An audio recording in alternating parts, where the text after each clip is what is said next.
Hi, I'm back. My name's Allison, and I just wanted to explain to you a little bit about compost tea and adding beneficial nematodes to the tea. So you can do that. We get asked this all the time, and so we're just brewing up a batch of tea here. It's going to be brewing at 72 degrees for 22 hours, and so then tomorrow, about an hour before dusk, I'll be able to pull this tea, strain off the compost, take the goods, and dilute it. And at that point, actually even pre-dilution, it would be okay for me to add the nematodes. So the reason I would be thinking about adding nematodes to the tea is this is a perfect time, end of the season, but we're still having some flea activity in our lawn. So we just moved to a new place, and our kitty has fleas, and I do not want to put any more flea medicine on her back because we cuddle up quite a bit at night. So anyway, we're going to go ahead and I'll probably use a hose end sprayer tomorrow to make sure that I can get really good coverage on the lawn. And the nematodes that I'm going to choose to use are a combination. And there's a greenhouse blend combo, which is great for a variety of greenhouse pests. But in this case, I'm going to use the lawn and garden. And this is a combination of both Steinernema carpocapsae and Heterobditis HB bacteriophora. So HB plus SC nematodes. So they're kind of hard to say, so we all abbreviate them.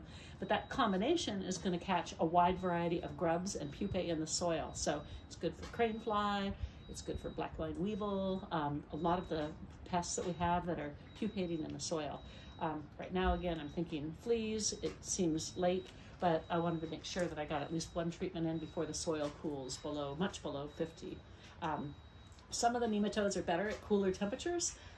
They also have different habits. Some are seekers. They'll slither through the moist soil and seek and attack that way. And some are ambushers. They come up to the surface, look around for their prey, and actually go after them that way. So it's pretty interesting. So what they look like, let's see, I have a larger sponge here. If I was doing an acre, I'd use 24 million.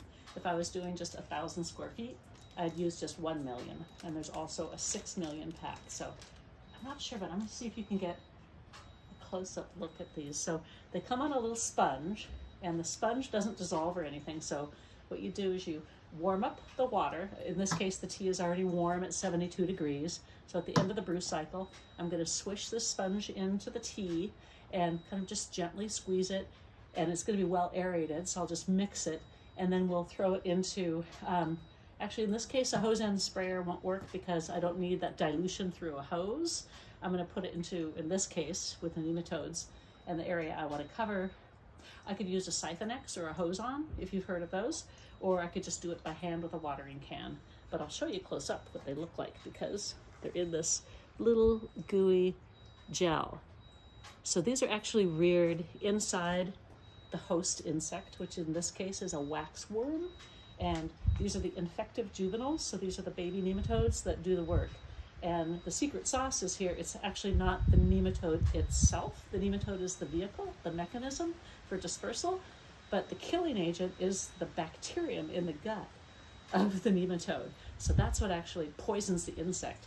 So once it comes into contact with the insect, they will enter in through whatever orifice it might be able to find, an opening, and from then on, it just starts to infect and the bacterium grows and it kills that insect, its host, and eats it from the inside out. So that's how they work. So you can imagine the versatility of these things, from temperature range to soil types to the types of pests. Anything that you can imagine that might have a soil-dwelling phase, there's probably a nematode or a combination of nematodes that can help you with that problem. So for more information, you can check out our website. Thanks.